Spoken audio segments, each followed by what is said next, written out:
here's the issue with the WNBA, and I'm going to repeat a mantra. It is the most unlikable league and culture in all of sports by far. And I'm talking from the players to some of the ownership, to all the media members, to the podcasters, to those who defend it.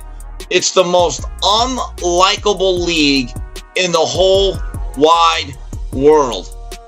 And this is just another piece of evidence to support that statement. It was thought that the WNBA had discovered its savior. Before she even set foot on a professional court, she was a household name, a once-in-a-generation talent, and a player so captivating that she immediately filled arenas and shattered television records. However, the league has taken an unimaginable action rather than honoring her. Its greatest asset has become its biggest drawback. The reality is harsh. Beneath the cheerful press conferences and highlight clips, there is a league that is so divided and preoccupied with its own politics that it is currently being referred to as the most unlikable culture in all of sports.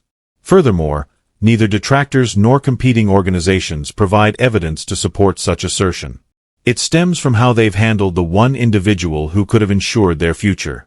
Caitlin Clark's choice to turn down the multimillion-dollar, life-altering offer wasn't an anomaly.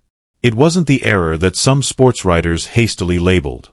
Furthermore, it had nothing to do with her allegiance to a league that profits from her reputation while paying her little.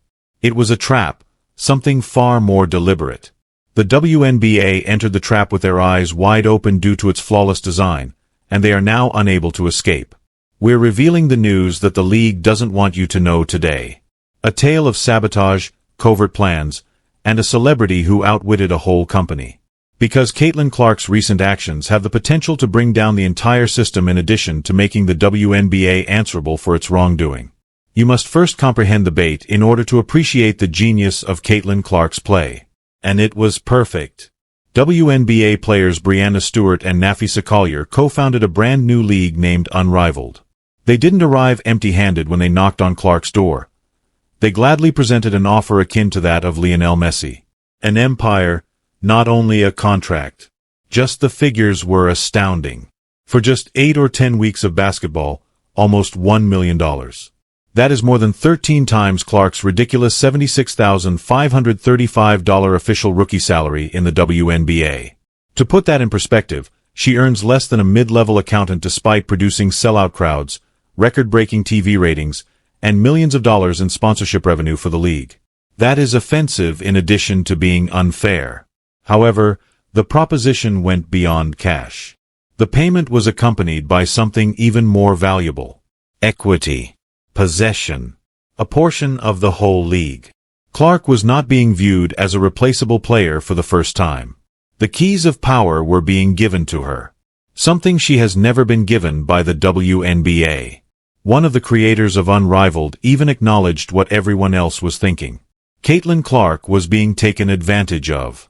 They publicly stated that, given the huge amount of money she is earning, she ought to be among the highest-paid players in the world. That claim wasn't conjecture. Rather, it was an admission that the WNBA was content to exploit Clark as a promotional tool while denying her the compensation she was due.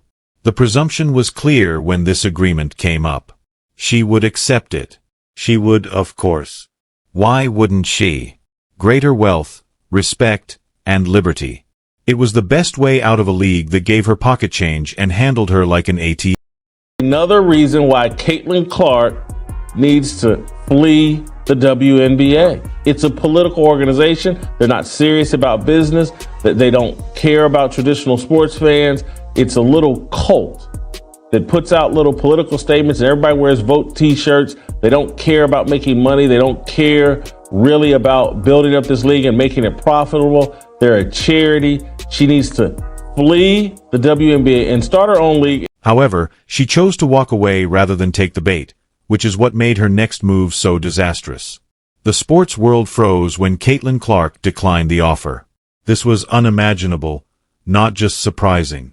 Who would turn down $1 million salary and a league-wide stake?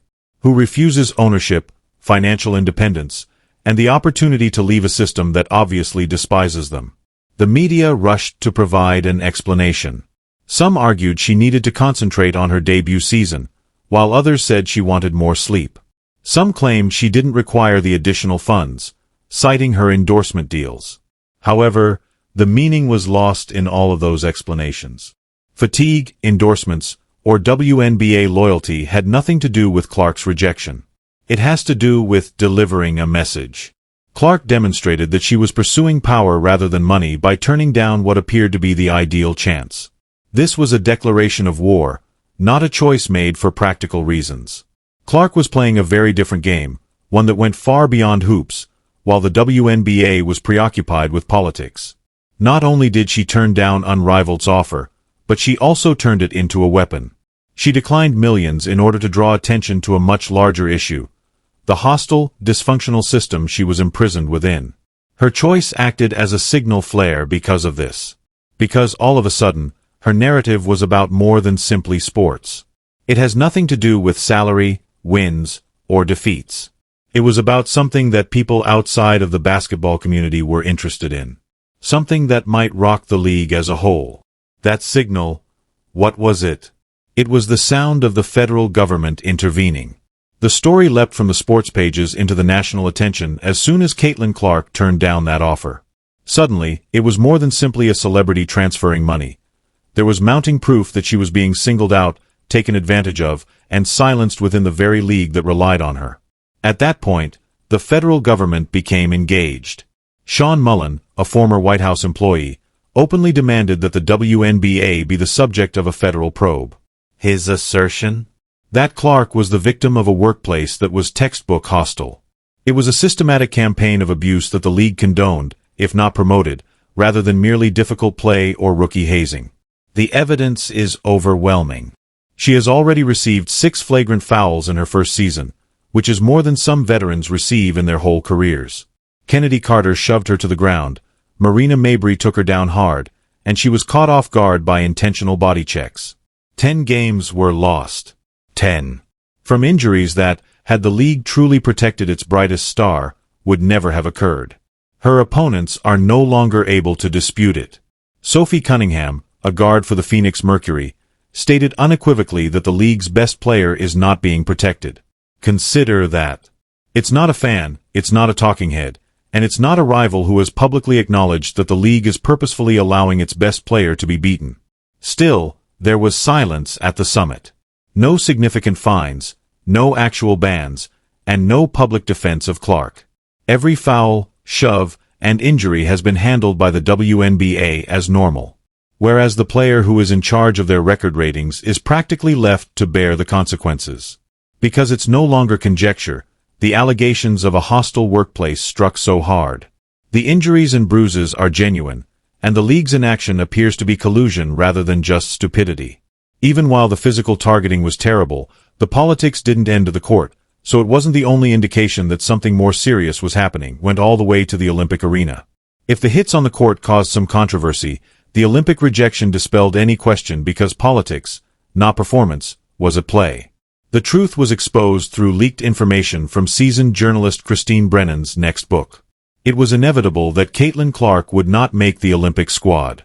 The choice had been rigged from the beginning, not because she lacked talent. Her effect and metrics screamed louder than anything. As a farewell present to Diana Taurasi, a game icon who was well past her prime, her roster place was given up. Protecting the status quo, rewarding loyalty, and keeping the one player whose fame threatened to overshadow them all were more important than assembling the best team to represent the United States. Furthermore, the logic was worse than the result. According to reports, administrators were afraid of the reaction if Clark was added but didn't play enough minutes. Consider that.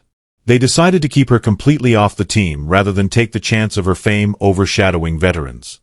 They rejected her because she was too good, too well-liked, and too indisputable, not because she wasn't good enough. It was an obvious message. This was about control, not competition.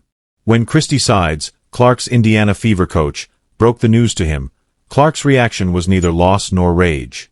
It served as a caution. They woke a monster, she declared plainly. That statement was prophetic rather than merely defiant. Because the league's attempt to dehumanize her merely served to highlight how brittle their authority actually was.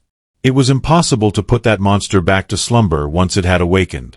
What transpired next demonstrated how crucial Clark is to the WNBA and how rapidly the system could fall apart without her. The WNBA has used the same justification to dismiss criticism for years. Give us some time, we're growing. However, that justification was destroyed when Caitlin Clark joined the league. Because no amount of spin could change the story the numbers conveyed. The WNBA reached previously unheard of heights with Clark on the court. Average number of people watching her games? 1. There are 81 million people. Arena after arena was sold out. To meet the demand, teams were forced to relocate to larger stadiums. Sales of merchandise surged. The WNBA was making national headlines and wasn't simply on the sports page for the first time in decades. However, everything fell apart as soon as she moved away. Clark missed 10 games due to injuries. Ratings plummeted by an astounding 55%. The average number of viewers dropped to 847,000. That is a freefall, not a dip. Networks, sponsors, and marketers are terrified of that kind of collapse. And this is the harsh reality. The WNBA as a whole is to blame for this league's demise. Caitlin Clark is the reason it is surviving. An entire organization is supported by a single player. The WNBA is aware of this. The networks are aware of this. Even her competitors are aware of it. Nevertheless, they have treated her like an annoyance, a cash machine they can milk without ever giving her the respect, protection, or influence she deserves, rather than safeguarding her and constructing the league around the one star capable of carrying it into the future. Because the figures don't lie, it's not only self-destructive but also short-sighted. The WNBA is not only weaker but also meaningless without Caitlin Clark. Because of this, she made a calculated decision to decline the $1 million escape. Because she demonstrated in that instance that her battle isn't about pursuing wealth,